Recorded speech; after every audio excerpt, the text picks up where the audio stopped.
नमस्कार दोस्तों, स्वागत है आपका मुजावदिया मनीष चैनल पर। और आज हम पढ़ेंगे बाल विकास के कुछ क्वेश्चन। आज हम यहाँ पर 30 क्वेश्चन करेंगे, है ना। ये एक पुराना पेपर था, तो आज हम पुराना एक पेपर करेंगे जिसमें आपके 30 क्वेश्चन पूरे होंगे।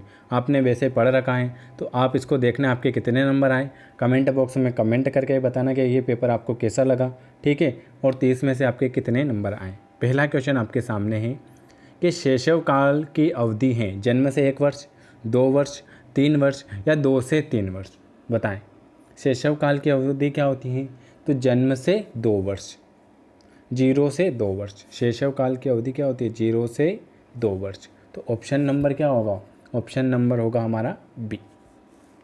अगला क्वेश्चन, पियाजे के अनुसार 2 से 7 वर्ष के बीच का एक बच्चा जो संज्ञानात्मक विकास की अवस्था में है, पूर्व संक्रियात्मक अवस्था, औपचारिक संक्रियात्मक अवस्था, मूर्त संक्रियात्मक अवस्था या संवेदी गति का अवस्था। पहला तो आपके सामने ये क्वेश्चन बनता है कि पियाजे ने 4 अवस्थाएं बताई थी, पूर्व, औपचारिक, मूर्त या संवेदी प्रेरक। अब आपको बताना है 2 से 7 वर्ष क्या होता है। तो देखो मैं आपको बता देता हूँ कि 0 से 2 वर्ष क्या होता है? संवेदी गामक अवस्था, संवेदी प्रेरक अवस्था 0 से 2 वर्ष, ठीक है। फिर 2 से 7 वर्ष क्या होता है? 2 से 7 वर्ष पूर्व संक्रियात्मक अवस्था, है ना। फिर 7 से 12 क्या होता है? मूर्त संक्रियात्मक अवस्था। और 12 से 16 या 18 यह होता है औपचारिक संक्रियात्मक अवस्था। तो पियाजे के अनुसार 2 से 7 वर्ष के बीच का एक संज्ञानात्मक विकास की अवस्था है, तो वो है पूर्व संक्रियात्मक अवस्था। Option number A. आपसे पूछ ले कि 0 से 2 तो आपको बताना संवेदी गामक अवस्था, 7 से 12 तो मूर्त, और 12 से 16 तो औपचारिक अवस्था। तो पहला क्वेश्चन का आंसर आ गया हमारे ऑप्शन नंबर ए, ठीक है। ये ऐसे क्वेश्चन आते हैं। विकास रिक्त स्थान से रिक्त स्थान की ओर बढ़ता है, सामान्य से विशिष्ट की ओर बढ़ता है, जटिल से कठिन की ओर होता है, विशिष्ट से सामान्य की ओर होता है या साधारण से आसान की ओर होता है। बताएं विकास किधर होता है? तो विकास होता है सामान्य से विशिष्ट की ओर, सामान्य से विशिष्ट की ओर होता है विकास, ठीक है। अगला, जब वयस्क सहयोग में से सामंजस्य कर लेते हैं तो वे बच्चे के वर्तमान स्तर के प्रदर्शन को संभावित क्षमता के स्तर के प्रदर्शन की तरफ प्रगति क्रम को सुगम बनाते हैं। इसे क्या कहा जाता है? समीपस्थ विकास, सहयोग देना, सहभागी अधिगम या सहयोगात्मक अधिगम। बताएं। तो इसमें सहयोग देना मतलब ऑप्शन नंबर बी हमारा सही आंसर हो जाएगा कि उसमें अंतर्निहित क्षमता का विकास हो जाता है तथा वह प्रगति की तरह क्या होता है? अग्रसर हो जाता है। Option number B. क्वेश्चन है, जब वयस्क सहयोग से सामंजस्य कर लेता है तो वह बच्चों के वर्तमान स्तर के प्रदर्शन को संभावित क्षमता के स्तर के प्रदर्शन की तरह प्रगति की ओर सुगम करता है। Option number B. ये बताएं, नवीन जानकारी को शामिल करने के लिए वर्तमान अवधारणा में बदलने की प्रक्रिया क्या कहलाती है? अनुकूलन, आत्मसातीकरण, समायोजन या अहम केंद्रित। बताएं। तो उसे हम क्या कहते हैं? उसे हम कहते हैं समायोजन। नवीन जानकारी को शामिल करने के लिए वर्तमान अवधारणा में बदलाव की प्रक्रिया कहलाती है समायोजन। क्या कहलाती है? समायोजन। ऑप्शन नंबर आपका बी हमारा सही जवाब हो जाएगा। छठा क्वेश्चन आपके सामने कि मध्य बाल्यावस्था में भाषा रिक्त स्थान के बजाय रिक्त स्थान अधिक हैं। अहम केंद्रित, सामाजिकृत, अहम केंद्रित, जीववादी, सामाजिकृत, परिपक्व या अपरिपक्व। बताएं। छठा क्वेश्चन आपके सामने। और वीडियो अच्छा लगे तो लाइक करें और ज़्यादा से ज़्यादा लोगों में शेयर करें, और जिसने सब्सक्राइब नहीं किया है तो वो सब्सक्राइब ज़रूर करें। यहाँ पर आपको फिर कमेंट करना है, मैं आप सभी के कमेंट देखूँगा कि किसके कितने नंबर आए हैं, ठीक है। छठा क्वेश्चन का आंसर बताना है। तो मध्य बाल्यावस्था में समाजीकृत के बजाय अहम केंद्रित अधिक है। मध्य जो बाल्यावस्था होती है उसमें भाषा है समाजीकृत की बजाय अहम केंद्रित ज़्यादा है। ऑप्शन नंबर बी की ओर सही जवाब हो जाएगा। सातवां क्वेश्चन, ये देखो एग्जाम में ऐसे ही क्वेश्चन आते हैं। बाल केंद्रित शिक्षा में शामिल नहीं है कौन? बच्चों के लिए हस्तपरक गतिविधियाँ, बच्चों का एक कोने में बैठना, प्रतिबंधित परिवेश में अधिगम या वे गतिविधियां जिनमें खेल शामिल होते हैं। कौन सा बाल केंद्रित शिक्षा में शामिल नहीं है? तो बच्चों के लिए हस्तपरक गतिविधियां, यह बाल केंद्रित शिक्षा में शामिल हैं। बाल केंद्रित शिक्षा में शामिल है बच्चों के लिए हस्तपरक गतिविधियां। बच्चों का एक कोने में बैठना गलत, प्रतिबंध भी नहीं लगा सकते। वे गतिविधियां जिसमें खेल शामिल है, खेल तो होना चाहिए। तो ऑप्शन नंबर ए हमारा सही जवाब हो जाएगा, क्योंकि बालक में रुचि पैदा होगी खेल से। खेल ही नहीं होगा तो रुचि भी पैदा कहाँ से होगी। 8वां क्वेश्चन आपके सामने कि कक्षा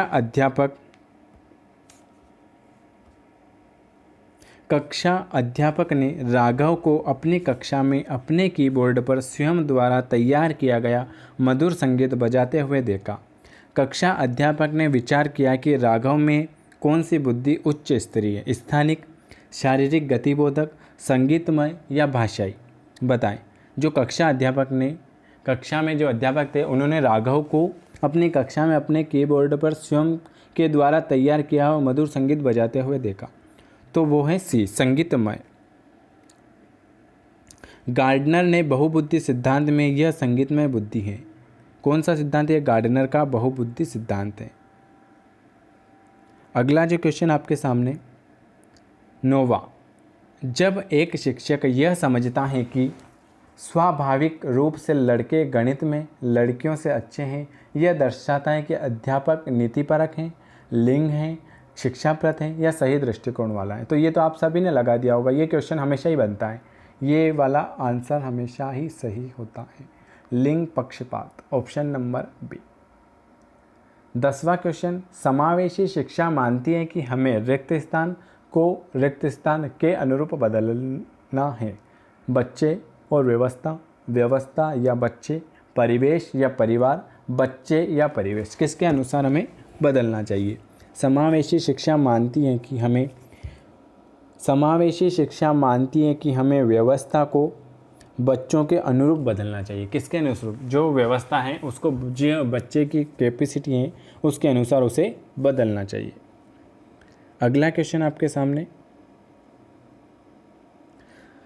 10 क्वेश्चन हो गए। 11वां क्वेश्चन आपके सामने कि बच्चों में ज्ञान की रचना करने और अर्थ का निर्माण करने की क्षमता होती है। इस परिप्रेक्ष्य में एक शिक्षक की क्या भूमिका होती है? तालमेल बैठाने वाले की, संप्रेषक और व्याख्या की, सुगमकर्ता की या निर्देशक की। बताएं। जो बच्चों में जो ज्ञान की रचना करने और अर्थ का निर्माण करने की क्षमता होती है तो वह होती है सुगमकर्ता। इस परिप्रेक्ष्य में एक शिक्षक की भूमिका होती है सुगमकर्ता की।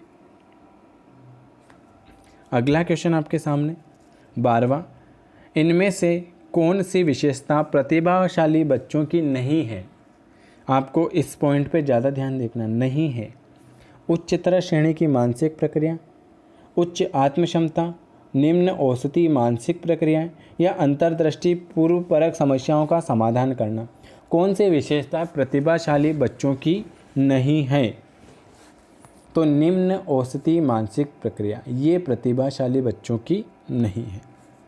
अगला 13वां क्वेश्चन आपके सामने, कोहलबर्ग के सिद्धांत के पूर्व परंपरागत स्तर के अनुसार कोई नैतिक निर्णय लेते समय एक व्यक्ति निम्नलिखित में से किस तरह प्रवृत्त होगा? अंतर्निहित संभावित दंड देकर, व्यक्तिगत आवश्यकताओं तथा इच्छाओं पर, व्यक्तिगत मूल्य पर या पारिवारिक अपेक्षाओं पर। बताएं इसका कोहलर ना, जल्दी बताएं। तो अंतर्निहित संभावित दंड देकर, ऑप्शन नंबर ए। अगर जिसको हिंदी पेडागोजी और मैथ्स पेडागोजी की 100 क्लासें नहीं मिली हैं तो वो इस नंबर पर मैसेज करके बता सकता है, 9753749986। इस नंबर पर आप मैसेज करके बता सकते हैं।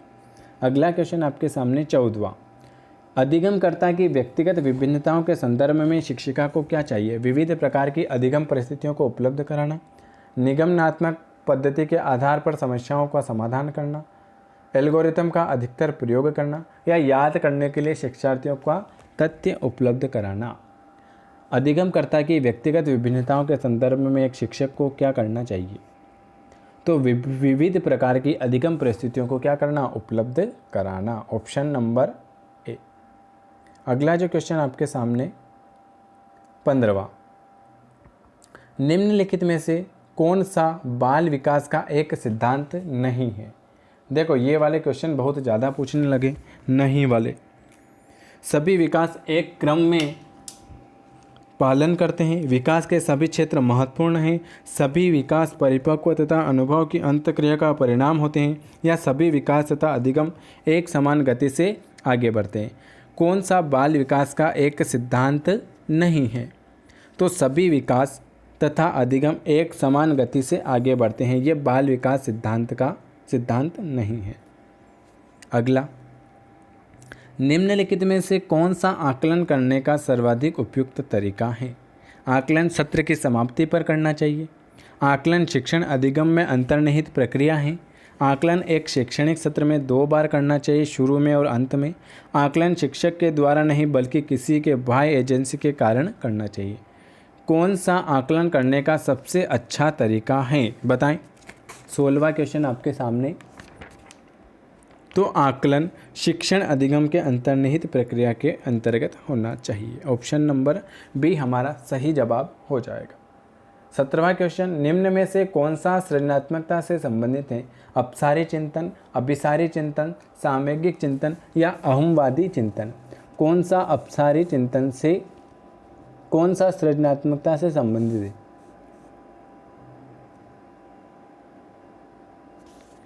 सत्रहवां का आंसर होगा ऑप्शन नंबर ए, अपसारी चिंतन। अपसारी चिंतन को सृजनात्मक चिंतन भी कहा जाता है। सृजनात्मक चिंतन भी कहा जाता है अपसारी चिंतन को। अगर आपसे पूछ ले अपसारी चिंतन को क्या कहा जाता है, तो सृजनात्मक चिंतन भी कहते हैं। इस चिंतन में क्या होता है कि व्यक्ति को जो भी तथ्य दिया जाता है उसे अपनी तरफ से एक और तथ्य जोड़कर उसका निष्कर्ष निकाला जाता है। ठीक है, तो अपसारी चिंतन ऑप्शन नंबर ए। 18वां क्वेश्चन, बच्चों के बारे में निम्नलिखित कथन में से किस कथन से वाइगोत्स्की सहमत थे। इन चारों में से किस में वाइगोत्स्की सहमत थे। बच्चे समवयस्कों और वयस्कों के साथ सामाजिक अंतःक्रिया के माध्यम से सीखते हैं। बच्चे तब सीखते हैं जब उनके लिए आकर्षक पुरस्कार निर्धारित किए जाएं। बच्चों के चिंतन को तब समझा जा सकता है जब प्रयोगशाला में पशुओं पर प्रयोग किए जाएं।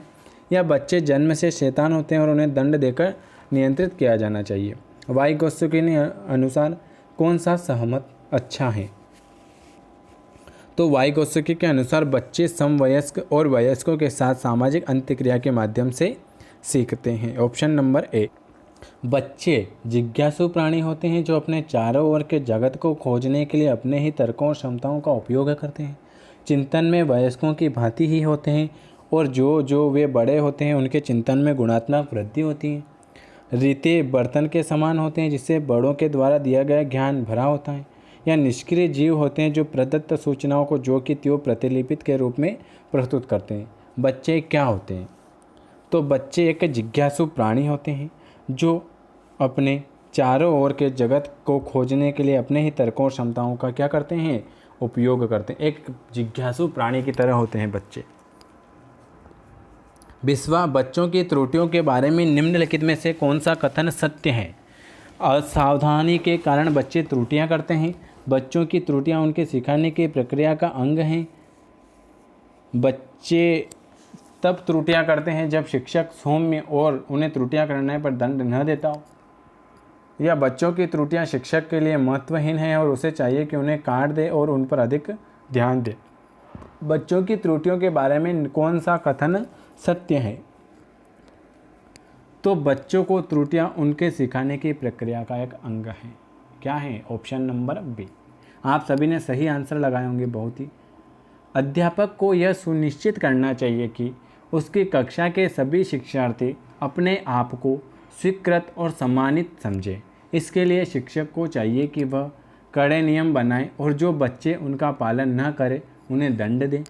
वंचित पृष्ठभूमि से आने वाले बच्चों का तिरस्कार करें ताकि वे अनुभव करें कि उन्हें अधिक कठोर परिश्रम देना चाहिए।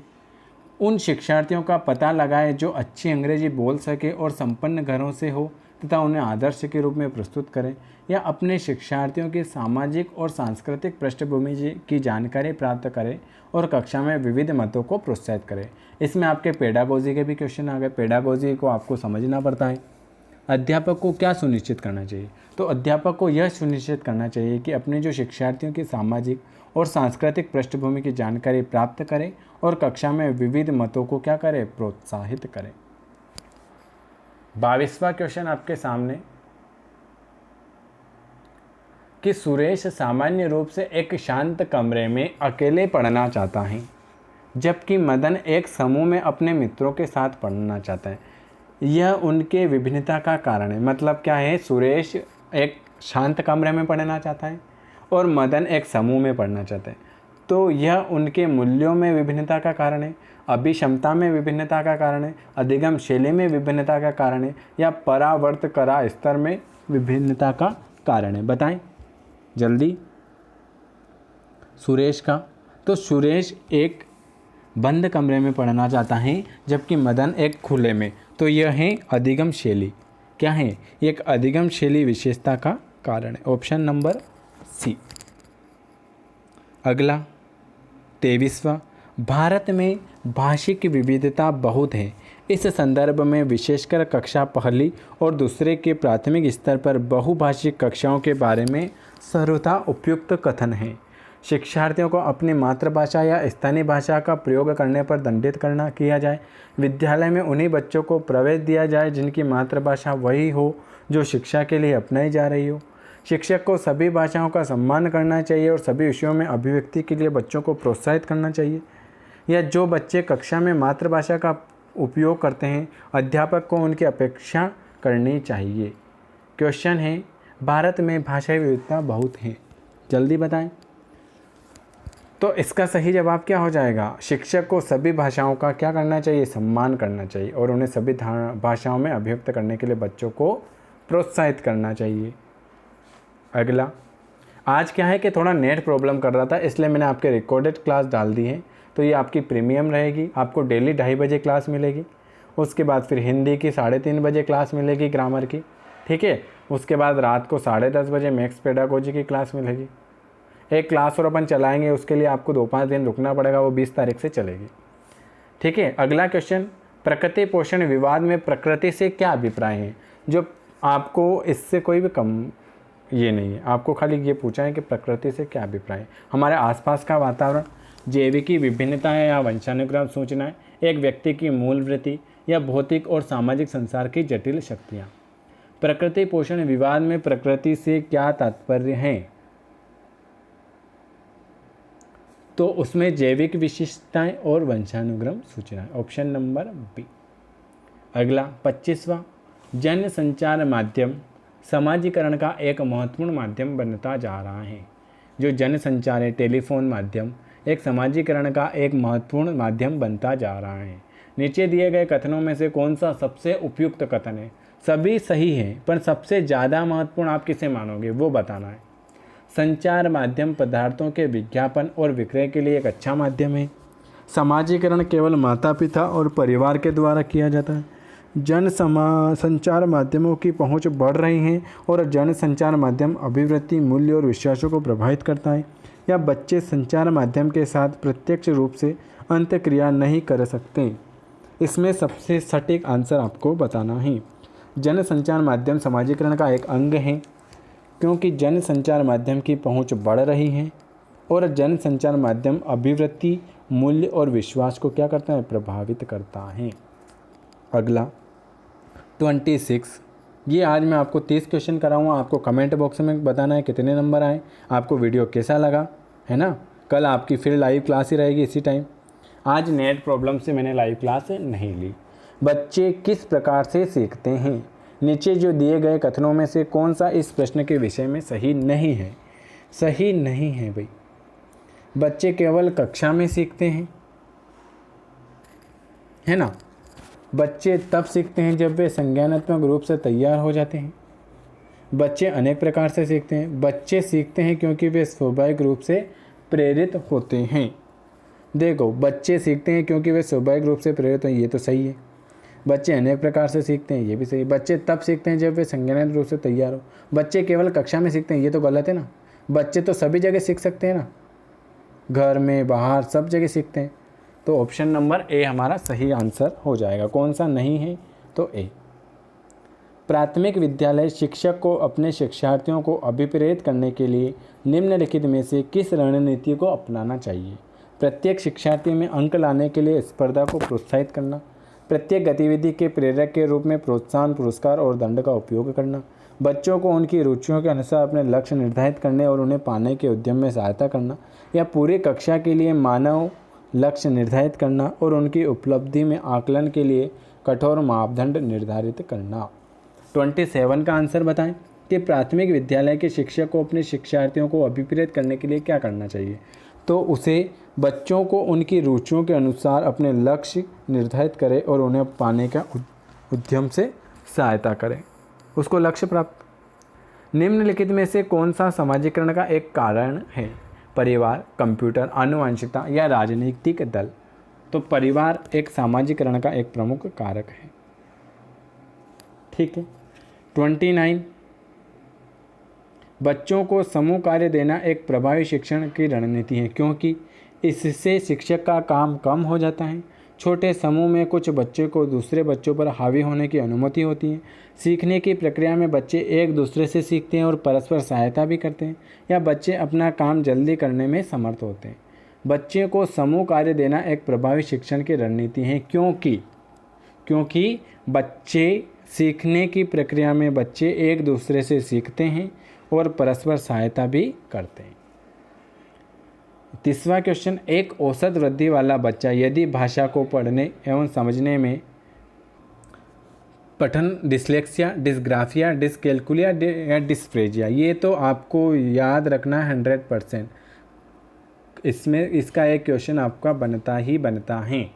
बताएं, इसलिए पुराने पेपर सोल्व करना बहुत ही ज़रूरी है। बताएं, तो एक औसत बुद्धि वाला बच्चा यदि भाषा को पढ़ने और समझने में कठिनाई प्रदर्शित करता है, भाषा को पढ़ने और समझने में कठिनाई करता है तो वो डिसलेक्सिया, पठन अक्षमता। ठीक है।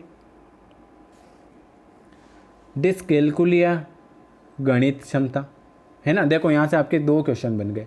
पठन का पूछे तो डिसलेक्सिया, लेखन का पूछे डिस्ग्राफिया, गणित का पूछे तो डिसकैल्कुलिया, गति समन्वय अक्षमता डिस्प्रेक्सिया। ठीक है। आपके यहाँ से कितने क्वेश्चन बन गए? यहाँ से कुछ भी एक क्वेश्चन पूछ लेता है आपको। पठन क्षमता, डिसलेक्सिया, तो 30वें का ए। आज का 30 क्वेश्चन करा दिए, है ना। कमेंट बॉक्स में ज़रूर बताएं कि आपके 30 में से कितने नंबर आए। ठीक है। वीडियो आपको कैसा लगा, लाइक करें, शेयर करें, और जो ग्रुप में ऐड होना चाहता है उसको नंबर दिए, ग्रुप में ऐड हो सकता है। इसके बाद फिर आपकी 3:30 बजे एक क्लास आएगी हिंदी की, उसको देखना ना भूले। लेयर 3 पर आएगी वो, है ना। और फिर 10:30 बजे मैथ्स पेडागोजी की क्लास चलेगी। तो ये आज मैंने आपको नेट नहीं चल रहा था इसलिए आपको रिकॉर्डेड प्रीमियम क्लास दे दी है।